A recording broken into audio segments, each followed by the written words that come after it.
Hey everyone, welcome to my channel. If you're passionate about maritime topics, don't forget to like, subscribe, and hit the bell icon for more informative content. Before we start, let me introduce myself. I'm Vince Joseph Puslon, and today I will be discuss the requirements to be complied by ship under MARPOL Annex 4. MARPOL Annex 4, the International Convention for the Prevention of Pollution from Vessels, serves as the foundation of marine environmental safeguarding. Annex 4, in particular, deals with the discharge of wastewater from ships. But what makes this so essential? Traditionally, the unregulated release of sewage has caused significant environmental damage, especially in coastal regions. We need to comprehend the deep influence of our choices. Sewage, through a natural waste product, holds dangerous bacteria, viruses, nutrients, and solids.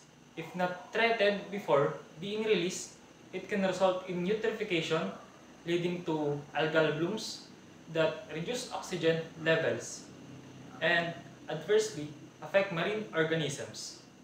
It may also pollute shellfish and shorelines, presenting significant health hazards.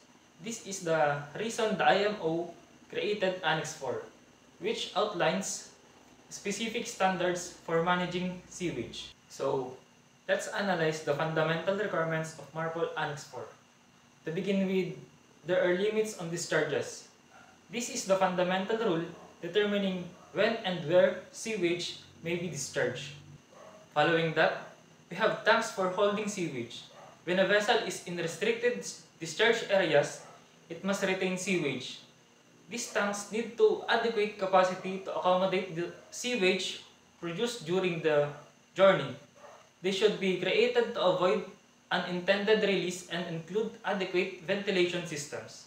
Finally, vessels need to have discharge connections that facilitates transfer to shore reception facilities at ports.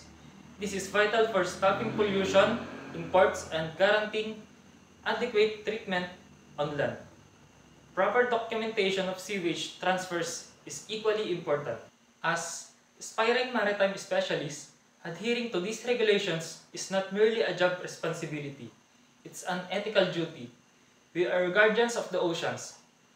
By comprehending the following MARPOL Annex 4, we aid in creating a cleaner, healthier ocean environment.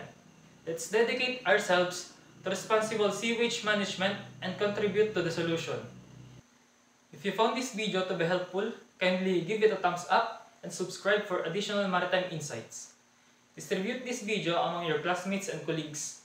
Keep in mind that our joint efforts create an impact. Thank you for tuning in, and may your travels be smooth and secure.